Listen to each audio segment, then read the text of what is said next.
పశ్చిమ మధ్య బంగాళాఖాతం ఆనుకొని ఒక ఆవర్తనం కొనసాగుతుంది. అదే సమయంలో చూసుకుంటే ఆంధ్ర, ఒరిస్సా, ఛత్తీస్గఢ్, మధ్యప్రదేశ్ మీదుగా ఒక ద్రోణి కొనసాగుతుంది. ఈ రెండింటి ప్రభావం వల్ల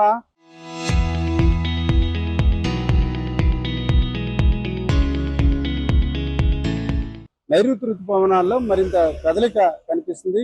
దీంతో గడిచిన 24 గంటలుగా చాలా ప్రాంతాల్లో తేలికపాటి వర్షాలు కురుస్తున్నాయి. ఈరోజు విశాఖలోని సాగర్ నగర్ ప్రాంతంలో ఉన్నాం. ఈరోజు ఉదయం నుంచి కూడా విశాఖలోని చాలా ప్రాంతాల్లో సిరిపురం, ఆర్కే బీచ్, రుషికొండ, ఎండాడ తదితర ప్రాంతాలన్నింటిలో కూడా వర్షం కురుస్తుంది. ఆర్టీసీ కాంప్లెక్స్, దొండపర్తి లాంటి ప్రాంతాల్లో కూడా దాదాపుగా గంట సేపు కూడా వర్షం కురుస్తున్న పరిస్థితి.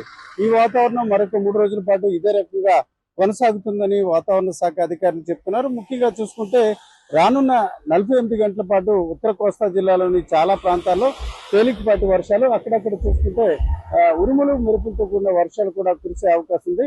మత్స్యకారులు చేపల వేటకు వెళ్లే అవకాశం ఉన్న దశలో కొంత అప్రమత్తంగా ఉండాలని చెప్తున్నారు. అయితే ఇది ఉపరితల ఆవర్తనం క్రమంగా అల్పపీడనంగాను, ఆ తర్వాత వాయుగుండం కూడా బలపడే సూచనలు ఉన్నాయి. అయితే ఈ నెల అంటే జూలై 5వ తేదీ నాటికి దీనిపై ఒక స్పష్టత వచ్చే అవకాశం ఉంది.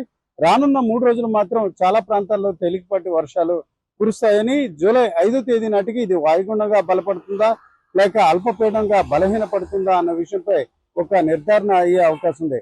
అయితే నిన్న మొన్నటి వరకు నైరుతి ఋతుపవనాలు రాష్ట్రంలో ప్రవేశించినప్పటికీ కూడా వాతావరణం చల్లబడకపోవడం, అలాగే వర్షాలు లేకపోవడంతో ప్రజలు కొంత అసహనం, అసంతృప్తిగా ఉన్న పరిస్థితి. ఈ దశలో తాజాగా వర్షాలు కురవడంతో పాటు ప్రజలు కొంత చల్లని వాతావరణం రావడంతో సేద తీరుతున్న పరిస్థితి.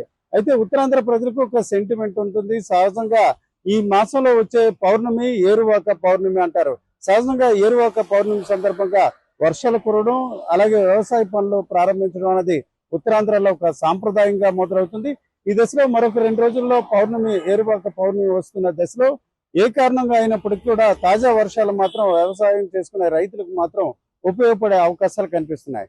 Camera person తిరుపతితో Ramachandra Rao, RTV, Sagar Nagar నుంచి.